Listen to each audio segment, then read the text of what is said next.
नमस्कार दोस्तों, DM concept classes पे स्वागत है। आज हम नया अध्याय स्टार्ट करेंगे, नया सब्जेक्ट। और सबसे अच्छा सब्जेक्ट है राजस्थान ज्योग्राफी, जो हर एग्ज़ाम के अंदर अच्छे से पूछे जाते हैं क्वेश्चन। और आजकल तो आरपीएससी बहुत अच्छे से पूछती है क्वेश्चन, तो उसी हिसाब से अपन तैयारी करेंगे। सबसे राजस्थान का स्थिति और विस्तार जो अपन रियल से देखेंगे। सबसे टॉपिक की हेडिंग है स्थिति और राजस्थान की स्थिति और विस्तार। सबसे पहले 5-6 पॉइंट है, उनके हिसाब से अपन पूरा स्थिति और के अंदर है राजस्थान।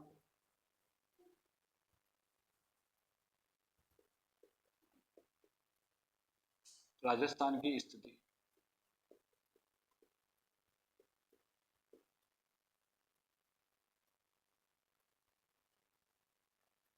दूसरे नंबर पर है,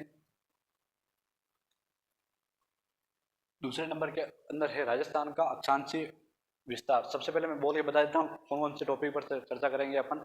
राजस्थान का सबसे पहले राजस्थान की स्थिति, राजस्थान का की अक्षांशीय स्थिति, राजस्थान की देशांतरीय स्थिति, और राजस्थान का क्षेत्रफल, राजस्थान की आकृति, और राजस्थान की स्थलीय सीमा।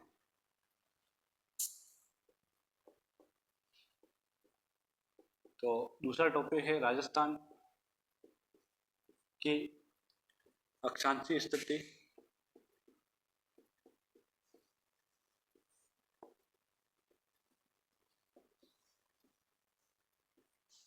तीसरा टॉपिक है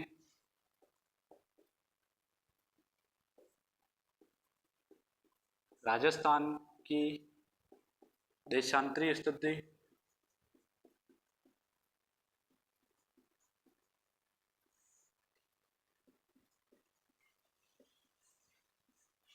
चौथा पॉइंट है राजस्थान की राजस्थान का क्षेत्रफल,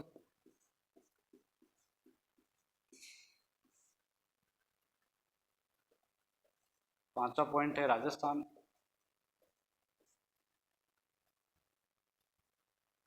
की आकृति,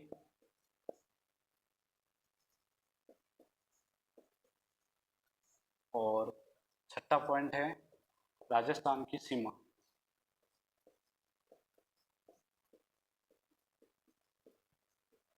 राजस्थान की सीमा, इन 6 पॉइंटों से अपन पूरा राजस्थान कवर करेंगे। इसके अंदर इसकी स्थिति आ जाएगी, इसका अक्षांशीय विस्तार आ जाएगा, इसका देशांतरीय विस्तार आ जाएगा, इसका आकृति, इसकी आकृति, इसका क्षेत्रफल, और इसकी सीमा आ जाएगी। सीमा के अंदर अंतर्राष्ट्रीय सीमा और अंतर्राज्यीय सीमा, दो राजस्थान की अंतर्राष्ट्रीय भी लगती है और अंतर्राज्यीय सीमा, दोनों सीमाएं लगती है। उसके बारे में भी अपन डिटेल से पढ़ेंगे।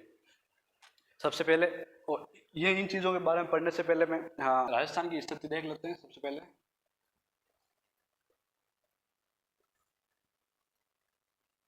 राजस्थान की स्थिति एक पॉइंट डाल के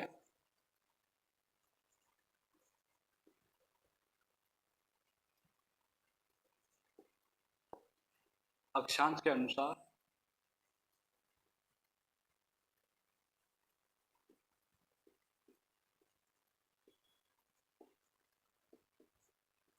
सबसे पहले आप देखेंगे अक्षांश के अनुसार राजस्थान कहाँ है, तो ये अपन मैप से समझेंगे।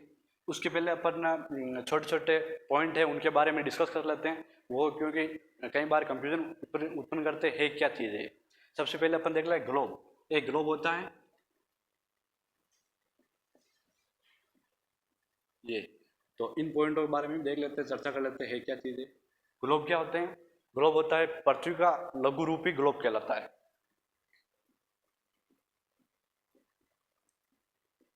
पृथ्वी का लघु रूप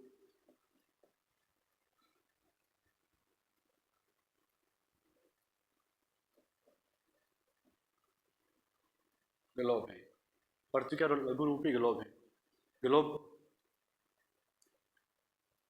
ग्लोब का निर्माण कैसे होता है वो देख लेते हैं। निर्माण,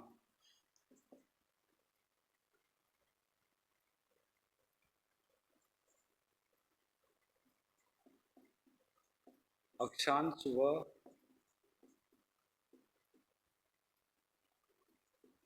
देशांतर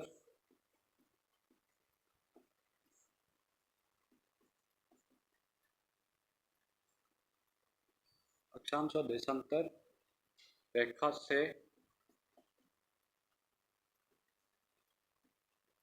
निर्मित जाल।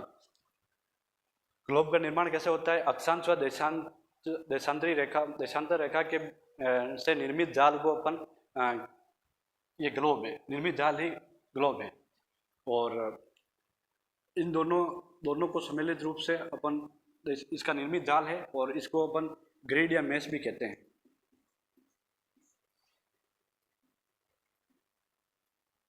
ग्रिड या मैश ये इंपॉर्टेंट शब्द है जो किसी एग्जाम पूछा गया था आरपीएससी एग्जाम में, ग्रिड और मैश।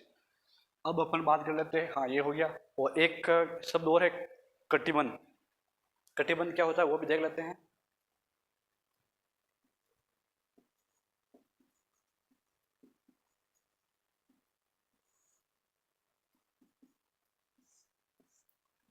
कटिबंध अक्षांश रेखाओं के मध्य की दूरी होती है, उनको अपन कटिबंध कहते हैं।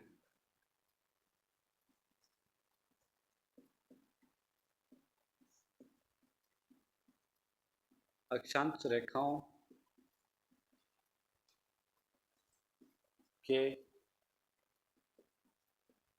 बीच की दूरी, अक्षांश रेखाओं के बीच की दूरी कटिबंध कहलाती है।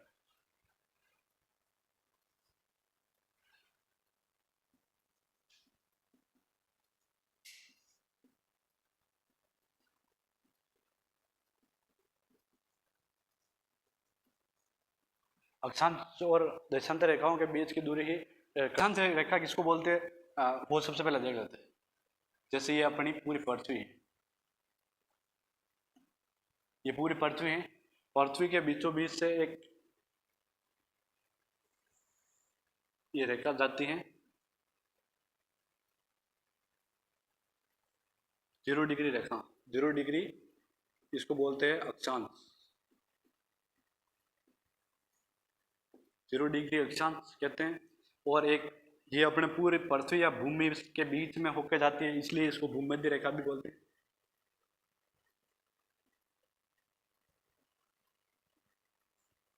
और एक नाम से और जानते हैं, इसको विषुवत रेखा भी बोलते हैं।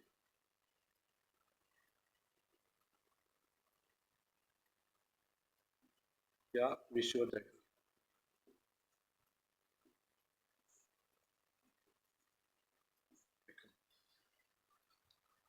ये अपने पृथ्वी को 2 भागों में बांटती है। ऊपर वाले साइड को जो अपन उत्तरी साइड कहेंगे और नीचे वाले को दक्षिण साइड कहेंगे। और अब इनको नामकरण कैसे क्या है सारा डिटेल से देखेंगे। यहाँ से जाती हैं ये आड़ी रेखा होती है, इन सभी आड़ी रेखाओं को अपन अक्षांश कहेंगे। ये कोई वास्तविक रेखा नहीं है, ये काल्पनिक रेखाएं हैं। देशांतरीय और देशांतर और अक्षांश वाली ये सारी रेखाएं काल्पनिक रेखा हैं। और इनके माध्यम से अपन स्थिति देख सकते हैं किसी भी जगह की।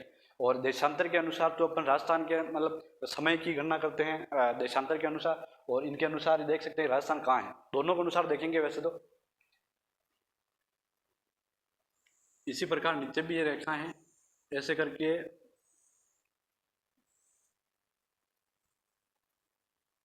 यहाँ पे एक पॉइंट लगा देते हैं। ये 0 डिग्री है, 0 डिग्री अक्षांश या भूमध्य रेखा या विषुवत रेखा। इसको इस नाम तीनों नाम से अपन कह सकते हैं। 0 डिग्री से अपन आपको पता है स्टार्ट होंगे तो 1 डिग्री आएगा, 2 डिग्री आएगा, ऐसे करते करते करते करते 90 डिग्री तक पहुंचेंगे। 90 डिग्री उत्तरी, हाँ 90 डिग्री अक्षांश उत्तरी अक्षांश के नाम से जानते हैं। हाँ 90 डिग्री आ जाएगी, 90 डिग्री उत्तरी अक्षांश।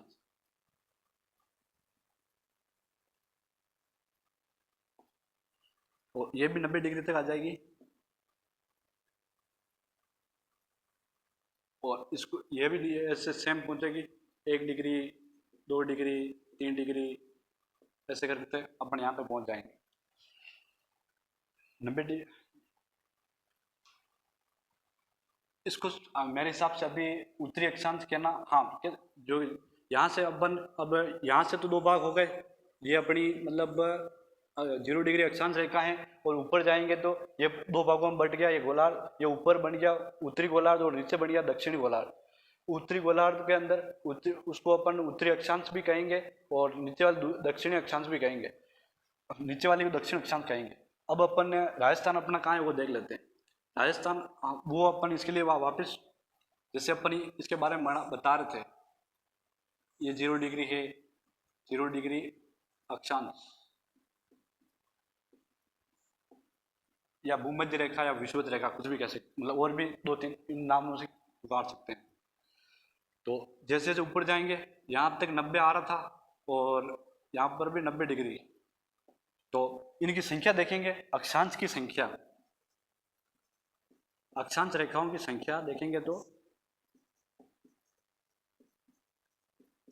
अक्षांश रेखाओं की संख्या,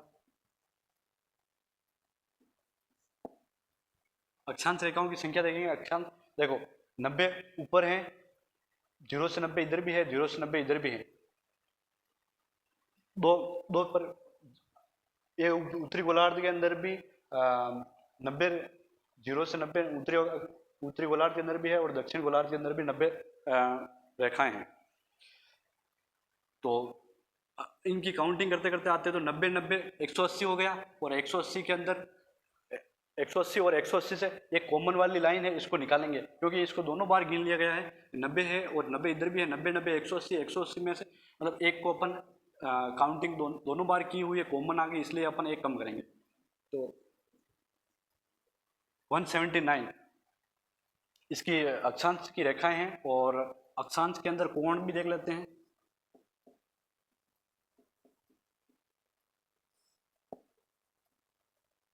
अक्षांशीय कोण,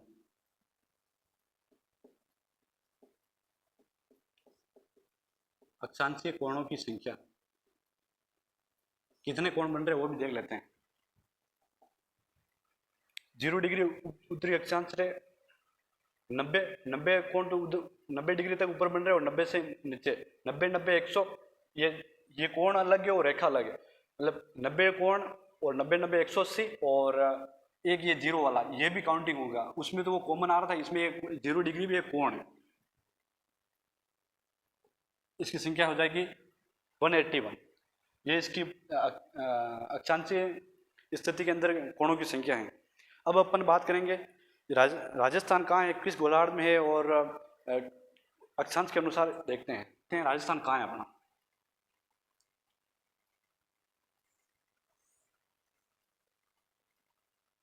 जैसे कि ये अपनी पृथ्वी है,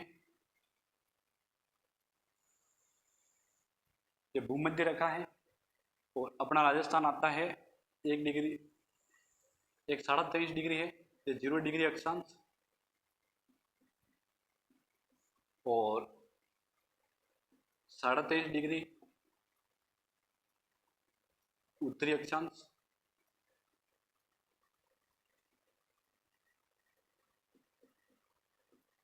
डिग्री उत्तरी अक्षांश, एक आता है 66.5 उत्तरी अक्षांश, और ये क्योंकि उत्तरी गोलार्ध में इसलिए उत्तरी अक्षांश और ये लगा रहे हैं अपन 66.5, और ये अपना उत्तरी ध्रुव।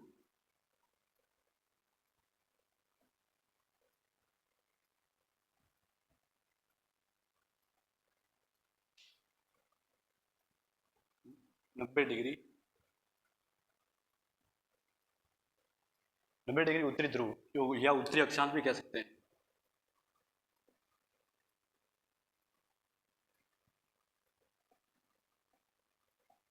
ये और इसी प्रकार नीचे भी जाती है 23.5 डिग्री। ये अब इसको नीचे को दक्षिणी अक्षांश बोलेंगे, ये ऊपर उत्तरी अक्षांश और नीचे दक्षिणी अक्षांश।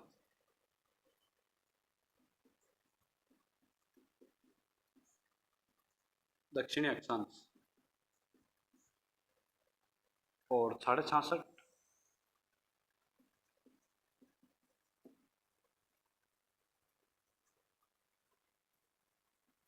दक्षिणी अक्षांश। इसको अपन एक नाम और देते हैं, भूमध्य रेखा।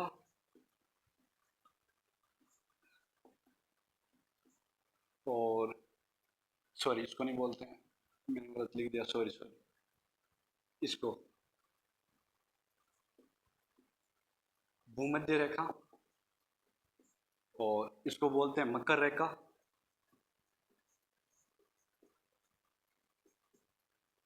इसको बोलते हैं कर्क रेखा।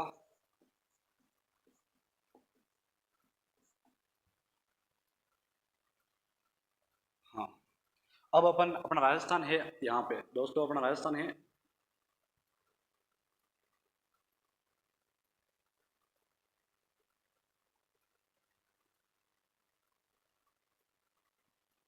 ये अपना राजस्थान है, ये अपना राजस्थान है। राजस्थान से थोड़ा मतलब 23.5 डिग्री कर्क रेखा है जो राजस्थान को थोड़ा सा कट कर रही है, बाकी पूरा राजस्थान ऊपर है इसके। अब अपन देख लेते हैं, ये भी 90 डिग्री है, दक्षिणी ध्रुव।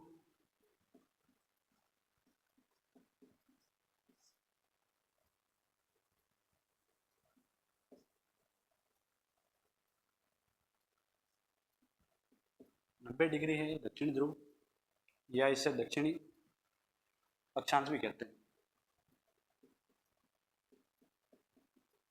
दक्षिणी अक्षांश।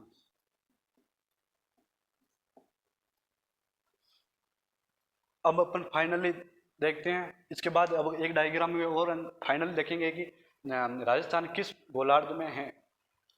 इस हिसाब से वैसे देख लेते हैं अपन, यहाँ पे राजस्थान किस गोलार्ध में है। देखो यहाँ पे ऊपर आ रहा है तो ये है उत्तरी गोलार्ध, इसको नाम यहाँ से इसको नाम देंगे उत्तरी गोलार्ध, उत्तरी गोलार्ध। और ये है दक्षिणी, इस यहाँ से नीचे दक्षिणी गोलार्ध, दक्षिणी गोलार्ध।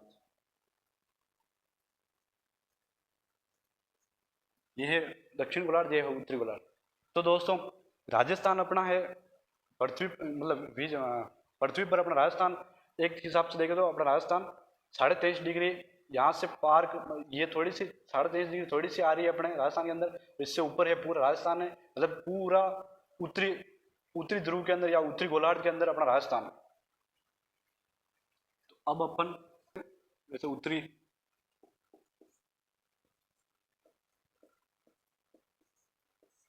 गोलार्ध के अंदर